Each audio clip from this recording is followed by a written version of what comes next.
కరీంనగర్లో అన్ని రకాల వ్యవసాయ యంత్రాలు లభించే ఒకే ఒక చోటు Excel Agri Solutions Peddapalli bypass road Bommakal Karimnagar ఇప్పుడే సంప్రదించండి.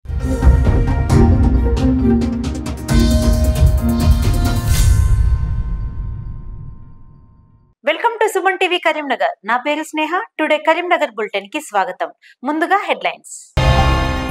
ఎంపీ ఎన్నికల్లో బీఆర్ఎస్ బీజేపీల మధ్య తీవ్ర పోటీ ఉంటుందన్న ఎమ్మెల్యే గంగుల.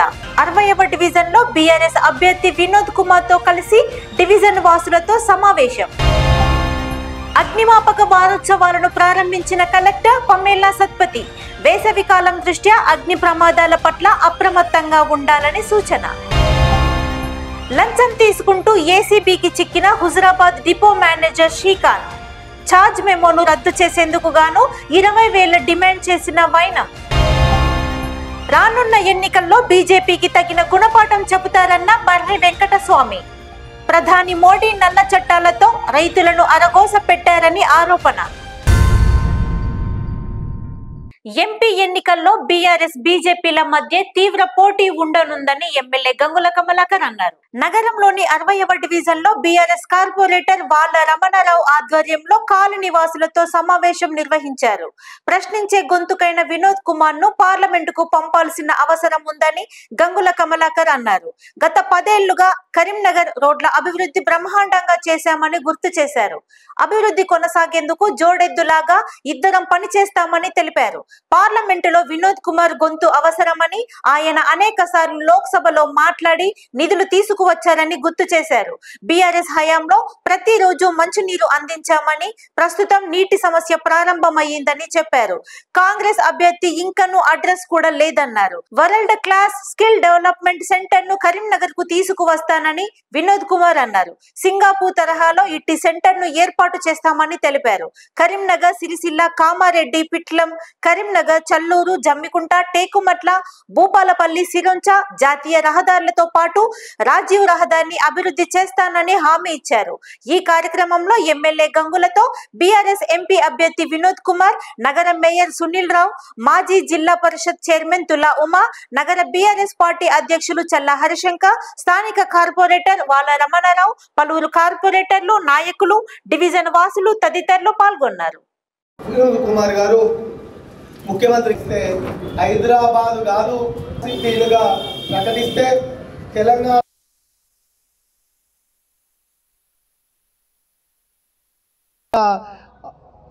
కూడా స్థానిక కార్పొరేటర్ రమణన్న గారికి, ఎందుకంటే కేసీఆర్ గారు వినోద్ కుమార్ మంది ఇన్ఫ్లుయెన్స్ చేసిన అనుకుంటున్నా.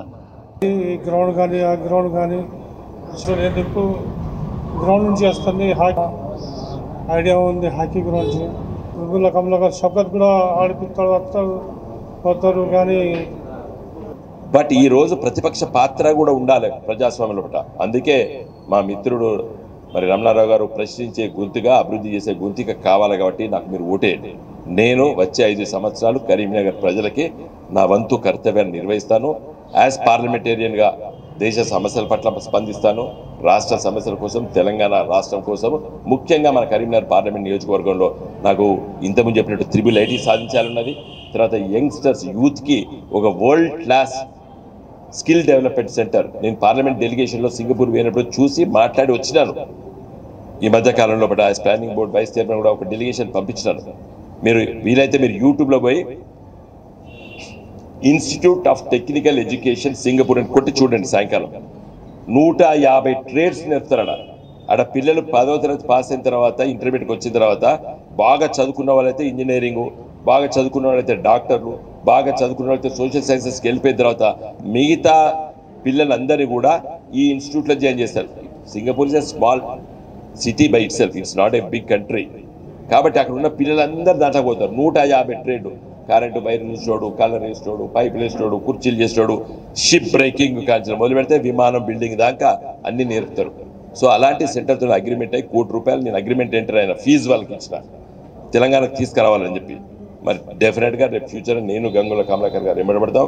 ఇక్కడ రేవంత్ రెడ్డి ఉంటే రేవంత్ రెడ్డి దగ్గరికి, ఎవరు ఉంటే ఆయన దగ్గరికి వెళ్తాం, ఢిల్లీలోకి వెళ్తాం, అది సాధిస్తాం.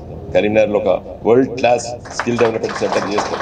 3IIT పట్టుకొస్తాం. నాకు కొంత విజన్ అయితే నేను ఇన్ ప్రిన్సిపల్ అంగీకరించిన రోడ్ హైవేస్ కరీంనగర్, వేములవాడ, సిరిసిల్ల, కామారెడ్డి, పిట్లం దాన్ని ఎమ్మడి పడతా, కరీంనగర్, సల్లూరు, వేనువంక, జమ్మికుంట, టేకుమట్ల, భూపాలపల్లి, సీరొంచ, మహారాష్ట్ర వరకు దాన్ని ఎమ్మడి పడతా.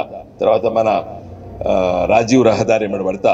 తర్వాత Karimnagar to Rayapatnam via Choppadandi national highway కింద ఇన్ ప్రిన్సిపల్ ఒప్పుకుంది కేంద్ర ప్రభుత్వం. 5 ఏళ్ళు దాన్ని పట్టించుకోలేదు, దాన్ని ఎమ్మడి పడతా. తర్వాత ఒక ఇన్ఫ్రా ఎడ్యుకేషన్ అయితే మేము మరి మెడికల్ కాలేజ్ ఆల్రెడీ తీసుకొచ్చినాం. గవర్నమెంట్ మెడికల్ కాలేజ్ ₹1 ఇవ్వలేదండి. 33 మెడికల్ కాలేజ్ పెడితే కేంద్ర ప్రభుత్వం ₹1 ఇవ్వలేదు. వేరే రాష్ట్రాలకు 150 మెడికల్ కాలేజీకి ఇచ్చింది మోడీ గారి ప్రభుత్వం, కానీ తెలంగాణకు ₹1 ఇవ్వలేదు. ప్రశ్నించే గొంతుకని మీరు ఒకటి పార్లమెంట్కి పంపాలి.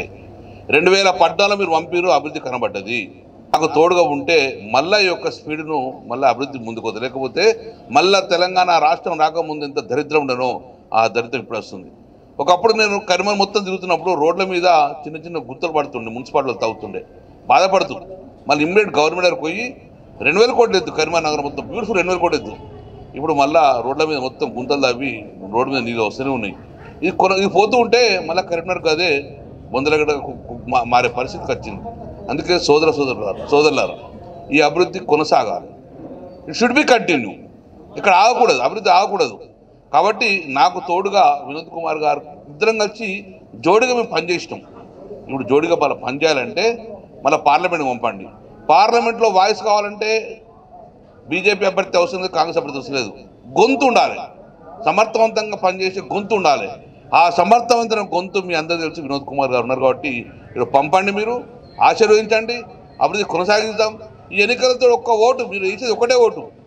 వృధా అయితే మీరు ఇద్దరికి చూసిండ్రు, పొన్నం రాకం చూసిండ్రు, బండి సంజయ్ చూసిండ్రు, వినోద్ కుమార్ చూసిండ్రు ఇంత గతంలో. కానీ ఇప్పుడు వినోద్ కుమార్ ఉన్నప్పుడు అభివృద్ధికి చూడండి. ఎన్నిసార్లు మాట్లాడిన పార్లమెంట్ సాధించుకొచ్చుకున్నాం కదా, స్మార్ట్ సిటీ సాధించుకున్నాం కదా. రేపు ఇంకా చాలా ఉన్నాయి. ఇప్పటికే కరీంనగర్లో మేము డైలీ వాటర్ ఇద్దాం స్టార్ట్ చేసినాం. మా ఆలోచన డైలీ వాటర్ కాదు, డైలీ వాటర్ ట్రయల్ అయినాక 24/7 రాష్ట్రంలో ఫస్ట్ కార్పొరేషన్ కరీంనగరే రోజు నిలిచే వాటర్, డైలీ వాటర్ ఇచ్చేది. కఠోర శ్రమతో అగ్నిమాపక సిబ్బంది ప్రజలకు సేవలు అందిస్తున్నారని జిల్లా కలెక్టర్ పమేలా సత్పతి అన్నారు. నగరంలోని కాశ్మీర్ గడ్డ ఫైర్ స్టేషన్ లో అగ్నిమాపక శాఖ వారోత్సవాల్లో భాగంగా ఏర్పాటు చేసిన ఫైర్ సేఫ్టీ కిట్ల ప్రదర్శనను ఆమె ప్రారంభించారు. ఈ సందర్భంగా పరికరాలకు సంబంధించిన పనితీరును అడిగి తెలుసుకున్నారు. వాటికి సంబంధించిన ఉపయోగాలను జిల్లా ఫైర్ ఆఫీసర్ వెంకన్న కలెక్టర్ కు వివరించారు. అగ్నిమాపక శాఖ అధికారులు బ్రోచర్లు, వాల్ పోస్టర్ల ద్వారా జన సంచారం ఉన్న చోట సినిమా హాళ్లలో ప్రజలకు అవగాహన కల్పించేలా చర్యలు తీసుకోవాలని సూచించారు. ప్రమాదవశాత్తు అగ్ని ప్రమాదం సంభవిస్తే తీవ్ర నష్టం వాటిల్లే అవకాశం ఉంటుందని, బీమా సౌకర్యం ద్వారా కొంత ఉపశమనం కలుగుతుందని పేర్కొన్నారు. ఈ కార్యక్రమంలో జిల్లా కలెక్టర్ తో పాటు అదనపు collector Praful Desai, trainee collector Ajay Yadav, జిల్లా ఫైర్ ఆఫీసర్ తగరం వెంకన్న, ఫైర్ ఆఫీసర్లు, సిబ్బంది తదితరులు పాల్గొన్నారు.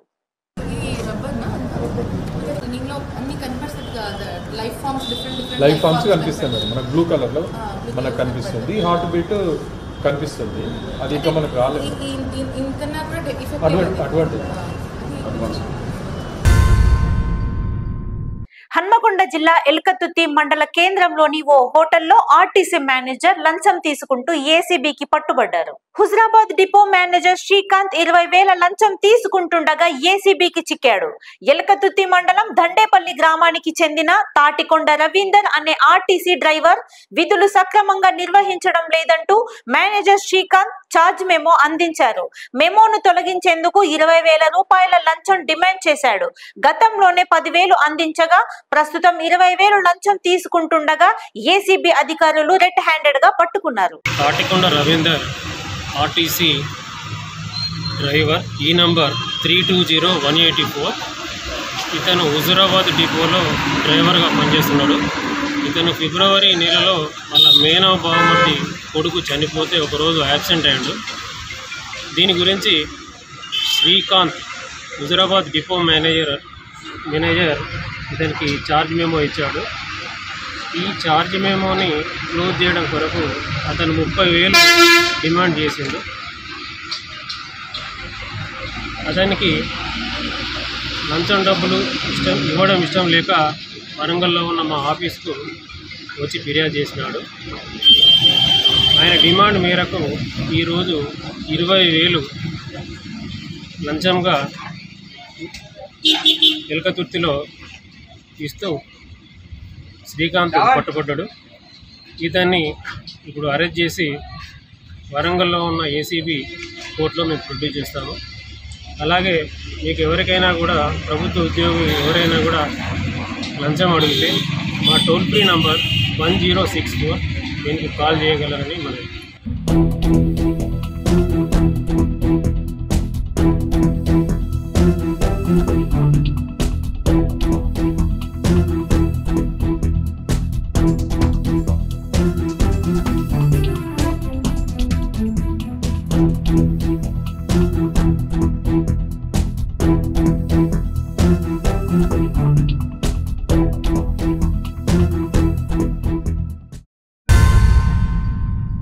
రానున్న ఎన్నికల్లో బీజేపీకి ప్రజలు తగిన గుణపాఠం చెప్పనున్నారని జిల్లా సిపిఐ కార్యదర్శి మర్రి వెంకటస్వామి అన్నారు. నగరంలోని బద్దం ఎల్లారెడ్డి భవన్ లో ఆయన మీడియాతో మాట్లాడారు. రైతు వ్యతిరేక చట్టాలు తీసుకువచ్చి బీజేపీ ప్రభుత్వం నానా గోస పెట్టిందని ఆరోపించారు. లౌకికత్వాన్ని పెంపొందించిన అంబేద్కర్ ను బీజేపీ ప్రభుత్వం విస్మరించిందన్నారు. ఈ సమావేశంలో జిల్లా సిపిఐ కార్యదర్శి మర్రి వెంకటస్వామి, సిపిఐ నాయకులు, కార్యకర్తలు తదితరులు పాల్గొన్నారు. మరి తీవ్రమైనటువంటి ప్రయత్నం చేస్తున్నది. మీ అందరికీ తెలుసు, మీకు కూడా తెలుసు, సిఏ ఈరోజు దేశంలో పెద్ద మరి ఈరోజు తీసినటువంటి కార్యక్రమాలు కానీ 370 యాక్ట్ని బ్రహ్మాండం చేసిన చెప్పిన చాలా దారుణమైన ఈ దేశంలో ప్రపంచంలో ఎక్కడ లేని కుల వ్యవస్థ భారతదేశంలో కూడా. ఈ కులాల వ్యవస్థలో మతాలు, విభిన్న మతాలు కూడా ఉన్నాయి. వివిధ మతాలు, కులాలకు దానికి అనుగుణంగానే ఆనాడు బాబాసాహెబ్ బిఆర్ అంబేద్కర్ గారు లౌకిక రాజ్యాంగం, సెక్యులర్ రాజ్యాంగంగా పెట్టి అన్ని. ఏప్రిల్ 25వ తేదీ నుండి మే 2వ తేదీ వరకు జరగనున్న ఓపెన్ స్కూల్ పరీక్షలను పకడ్బందీగా నిర్వహించాలని జిల్లా కలెక్టర్ పమ్మేల సత్పతి అన్నారు. నగరంలోని కలెక్టరేట్ కాన్ఫరెన్స్ హాల్లో ఓపెన్ స్కూల్ పరీక్షల నిర్వహణపై వివిధ శాఖల అధికారులతో సమన్వయ సమావేశం నిర్వహించారు. ఈ సందర్భంగా చేపట్టాల్సిన ఏర్పాట్లపై దిశానిర్దేశం చేశారు. పరీక్షా కేంద్రాల్లోకి సెల్ ఫోన్లను ఎట్టి పరిస్థితుల్లోనూ అనుమతించవద్దని కలెక్టర్ ఆదేశించారు. పోలీసులు పకడ్బందీగా తనిఖీలు నిర్వహించాలని సూచించారు. ఓపెన్ స్కూల్ ఎస్ఎస్సికి సంబంధించిన పరీక్ష కేంద్రాలు కరీంనగర్ లో 2, హుజరాబాద్ లో 1 ఏర్పాటు చేస్తున్నామన్నారు. ఈ 3 కేంద్రాల్లో 475 మంది పరీక్షలు రాయనున్నారని పేర్కొన్నారు. అదేవిధంగా ఇంటర్ కు సంబంధించిన పరీక్షా కేంద్రాలు కరీంనగర్ లో 3, హుజరాబాద్ లో 2 ఏర్పాటు చేస్తున్నామని తెలిపారు. ఇందులో 881 మంది విద్యార్థులు పరీక్ష రాయనున్నారని చెప్పారు. పరీక్షలు సజావుగా జరిగేలా అధికారులు అన్ని ఏర్పాట్లు చేపట్టాలని సూచించారు. బస్సుల సౌకర్యం కల్పించాలని, దీంతో పాటు విద్యుత్కు అంతరాయం కలగకుండా ప్రత్యేక చర్యలు తీసుకోవాలని సూచించారు. తగిన పోలీసు బందోబస్తు ఏర్పాటు చేయాలని సూచించారు. ఈ కార్యక్రమంలో కలెక్టర్ తో పాటు ట్రైనీ కలెక్టర్ అజయ్ యాదవ్, వివిధ శాఖల అధికారులు తదితరులు పాల్గొన్నారు.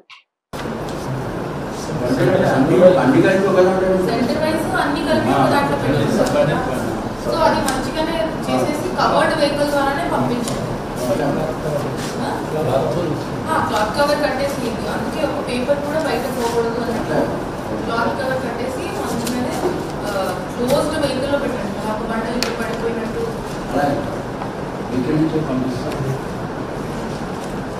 So we have how many, but అంటే మొత్తం 31,000 వరకు వస్తారు. వీర హనుమాన్ విజయ యాత్రను విజయవంతం చేయాలని జిల్లా విహెచ్పి కార్యదర్శి విద్యాసాగర్ అన్నారు. నగరంలోని ప్రెస్ భవన్ లో విశ్వ హిందూ పరిషత్ బజరంగ్ దళ్ ఆధ్వర్యంలో రూపొందించిన వాల్ పోస్టర్లను విడుదల చేశారు. ఏప్రిల్ 23వ తేదీన హనుమాన్ విజయ యాత్రను చేపట్టనున్నామని విద్యాసాగర్ అన్నారు. వీర హనుమాన్ విజయ యాత్ర బైక్ ర్యాలీని గాంధీ రోడ్డు రామాలయం నుండి నగరంలోని పలు కూడళ్లను కలుపుతూ కొనసాగుతుందని చెప్పారు. ముఖ్య అతిథిగా విహెచ్పి ప్రాంత సహ కార్యదర్శి కార్యదర్శి శాలివాహన పండరీనాథ్ హాజరు కానున్నారని జిల్లా విహెచ్పి కార్యదర్శి విద్యాసాగర్ బజరంగ్ దళ్ కో కన్వీనర్ కన్నం శంకర్ తెలిపారు. చైత్ర శుద్ధ పౌర్ణమి రోజున హనుమంతుడు లంకను జయించిన సందర్భంగా హిందూ సమాజాన్ని జాగృతం చేసేందుకు ర్యాలీ చేపడుతున్నామని చెప్పారు. హిందూ బంధువులందరూ దేశం కోసం ధర్మ రక్షణ కోసం పాటుపడుతూ ర్యాలీని విజయవంతం చేయాలని కోరారు. ఈ కార్యక్రమంలో జిల్లా విహెచ్పి కార్యదర్శి విద్యాసాగర్, జిల్లా కోశాధికారి ఆంజనేయులు, జిల్లా సహ కార్యదర్శి శ్రీనివాస్, సుదర్శన్, బజరంగ్ దళ్ జిల్లా కో కన్వీనర్ కన్నం శంకర్, బజరంగ్ దళ్ విహెచ్పి నాయకులు, సభ్యులు తదితరులు పాల్గొన్నారు. ఈరోజు మనకి 23 హనుమాన్ జయంతి సందర్భంగా వాల్ పోస్టర్స్, కరపత్రాలు ఆవిష్కరణ చేయడం జరుగుతున్నది. మన ఉద్దేశం ఏంటంటే కనీసం 30 సంవత్సరాల నుంచి మనకి హనుమాన్ ర్యాలీ రెగ్యులర్గా చేస్తున్నాం ప్రాంతం మొత్తంలో. అదే మాదిరిగా ఈసారి కూడా ఇక్కడ చేస్తున్నాం. హనుమాన్ ర్యాలీ చేయడం ఉద్దేశం ఏంటంటే హనుమాన్ మనకు ఆదర్శం. హనుమంతుడు రాముని కొరకు, దేశం కోసం, సమాజం కోసం అంకితమైనటువంటి పనిచేసినటువంటి వ్యక్తి. ఆయన శక్తి ఎంత ఉన్నప్పటికీ కూడా మొత్తం శక్తి కూడా భక్తి మార్గంగా సమాజం కొరకు, రాముడి కొరకు మాత్రమే అంకితం చేసిండు. అదే మాదిరిగా విశ్వ హిందూ పరిషత్ కూడా సమాజం కొరకు, దేశం కొరకు సర్వశక్తులు వడ్డీ మనకు అనుకున్నట్టు మానసికంగానటువంటి ఆర్థిక ఏ విషయమైనప్పటికీ మనం పూర్తి సహకరిస్తూ హనుమాన్ సంబంధించినటువంటి ఏదైతే ఆదర్శంగా అదే ఆదర్శంగా విశ్వ హిందూ పరిషత్ బజరంగ్ దళ్ పనిచేస్తుంది. దయచేసి 23 హిందూ బంధువులు అందరికీ నమస్కారం చేయడం ఏంటంటే అందరూ కూడా మోటార్ సైకిల్ ర్యాలీలో 23 సాయంత్రం 5 గంటలకి గాంధీ రోడ్లోని రామాలయం ఉంది, అక్కడి నుంచి ప్రారంభమవుతుంది. దయచేసి హిందూ బంధువులందరూ కూడా అదే మాదిరి ఈసారి మాతలు కూడా మన అవకాశం ఉంది. మాతలు, చెల్లెలు, అక్కలు వాళ్ళు కూడా అందరూ రావాలి. మోటార్ సైకిల్లో వాళ్ళు కూడా అవకాశం ఉంది కనుక అందరూ దయచేసి తప్పనిసరిగా రావాలి. జై శ్రీరామ్. ఇంతటితో టుడే కరీంనగర్ బులెటిన్ సమాప్తం. Thank you all.